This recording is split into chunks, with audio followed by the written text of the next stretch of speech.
So now we have got two characters left. Brad Wong and Zack. Get Brad Wong out of the way. I really don't like him. He's annoying as fuck and he's hard to use.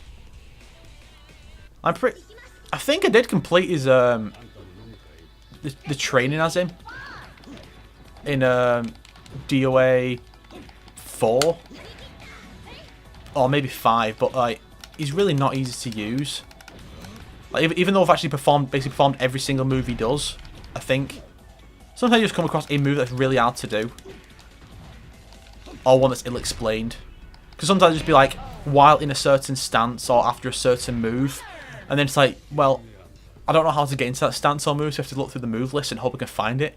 And sometimes you can't. Sometimes the game's just really shitty about that. I think there's a button to like reset the character's positions, but really should reset them to the ideal positions for the current move you're trying to pull off, you know? It's like if it's while in the stance, it should reset you so you're in that stance, instead of just resetting you to normal. So I'm pretty sure it doesn't do that. Just see how see he has different stats. He has that one where he's on the floor. He has forward back. No, he's a complex character. That doesn't make him a bad character. He's just, I'm not fond of it. I don't know why he's in this default costume every time. I guess it's a flashback.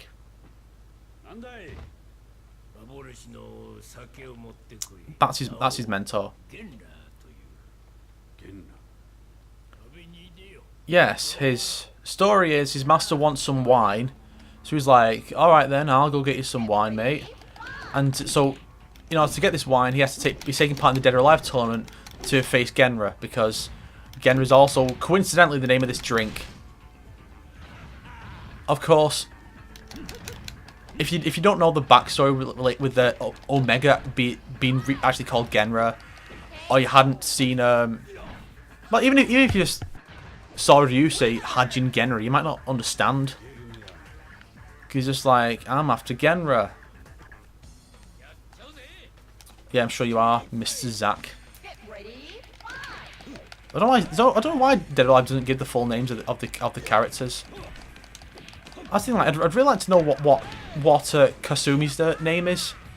Like her, Hayate, Ayane. I think the only characters who actually have, the only ones who actually have surnames given are Eleanor, because it's relevant that her dad, not Victor Donovan, her dad, Fame Douglas, was the head of Doatech. Brad Wong, I guess, because he's Chinese. You know, the Chinese characters it's fine because that's how he tends to be. And you got Tina and Base because they're father and daughter. Well, daughter and father, I guess, going off the order of Tina and Base.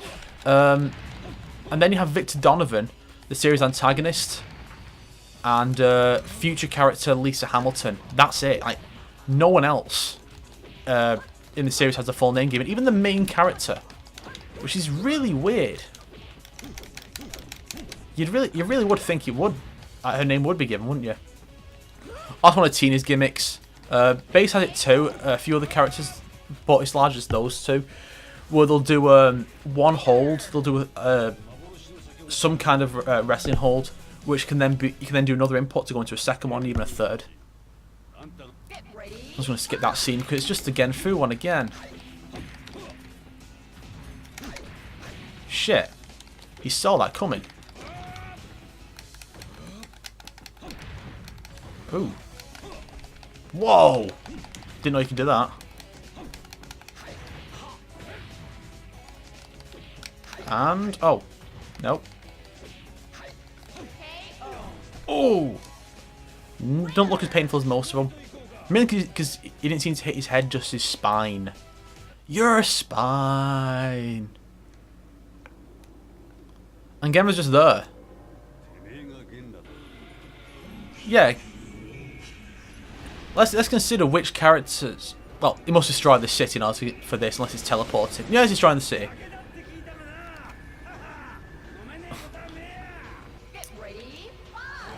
Well, you have to keep in mind, what characters have cutscenes against Genra? Hayate and Ayane, makes sense. He's part of their clan. Ryu, a friend of them, sure. Jan Lee, for whatever reason, and Brad fucking Wong. You know, like I think the only characters that really makes sense having a scene like this. I mean, I guess for the joke related to Brad Wong, but I think the only character that really should have a scene with Genra that aren't the ninjas is probably Leon. Because he's like, I have to be the strongest man in the world. I have to prove it to Lauren so she can rest in peace or whatever. And he's like, yeah, I'm going to prove to Lauren that I'm the best. So he's going to fight this samurai dude with a double-bladed lightsaber. I don't know, I guess Itagaki really liked the Phantom Menace. So, petals and shit.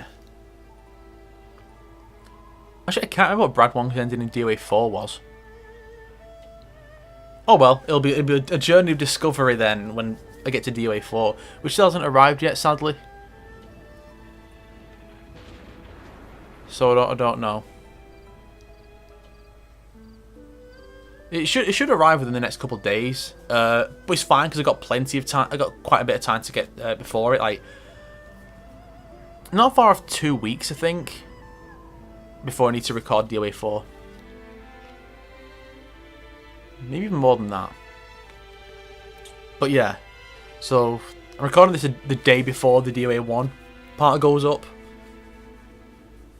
So that means that I should have enough. Oh, I remember what Brad Wong's DOA 4 engine is. Now, I thought the DOA 4 engine was what he had in this one, but I guess not. So, this gives off the impression that he may be quitting drinking. But he's not. He comes back with the same style. Honestly, I feel like DOA should just do what Tekken does and just, hey, introduce supporting characters with the same styles. Like when they had Lily, you know, the girl who does, like, ballet-style street fighting. Then they introduced a Butler in Tekken Tag Tournament 2 with the same moveset, still looking as girly. Finally, some normal clothes for this fucker.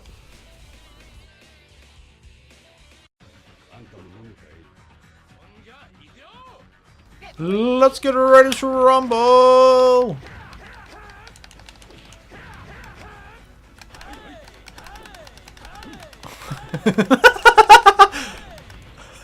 It actually worked too.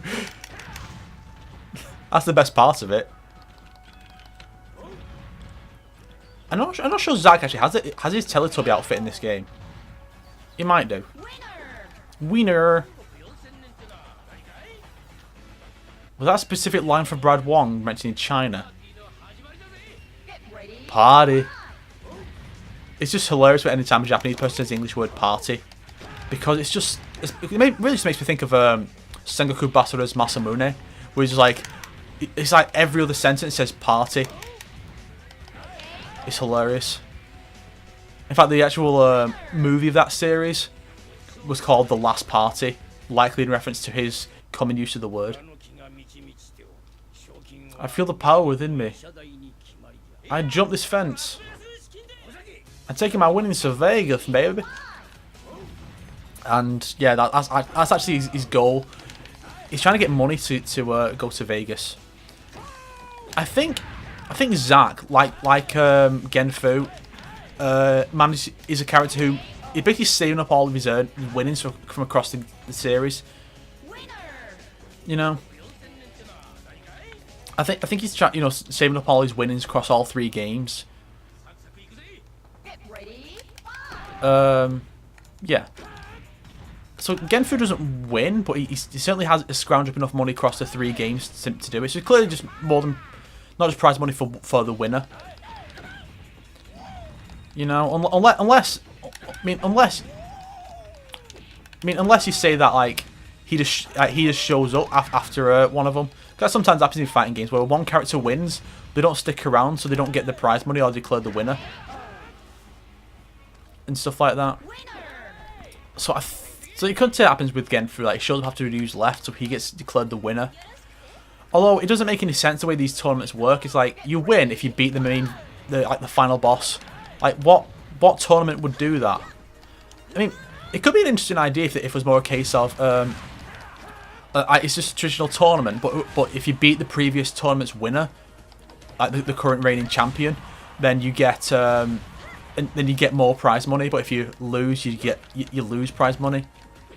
Or something. Ooh, she exploded. Yeah. So I guess who says that to all the Chinese characters except for Jan Lee? Yeah. Yeah, so Zack and Base seem to be rivals for some reason. It's weird. But, shit. So I think of all the endings, other than Ayane, Zack's is probably the most relevant. It's like to the actual series, believe it or not. Remember what I said about Zack being just a joke character, then he started impacting the plot? Yeah, this is around the point where it started happening. Was Zack became more of a legitimate character instead of just being you know, Dennis Rodman.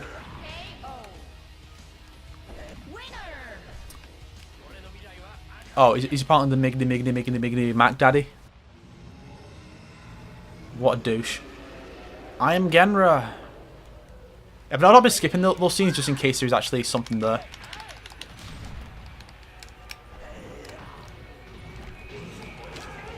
Oh, that actually works out quite well.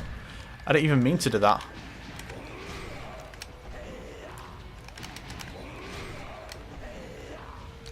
Yeah, I should probably stop fucking about now. It's clearly not going to work. Yeah, you can see what's trying to do. Go that hey move to kill him, but no, it didn't work. I don't know why the credits don't play after the endings though in this game. It's weird.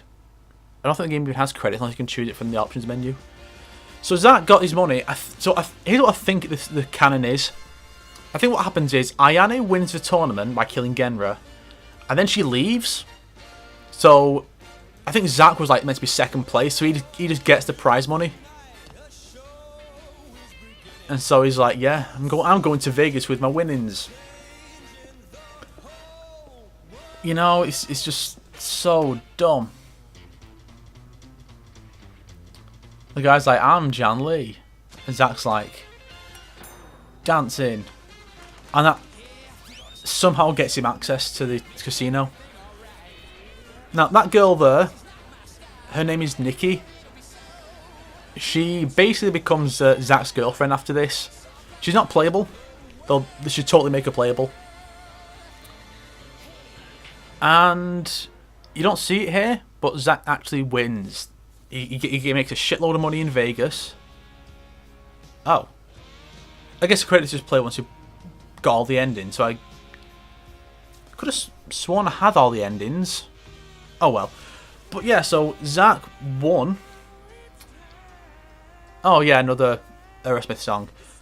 So Zack got all of his winnings together, and he's like, "Yeah, I've won all this money in Vegas."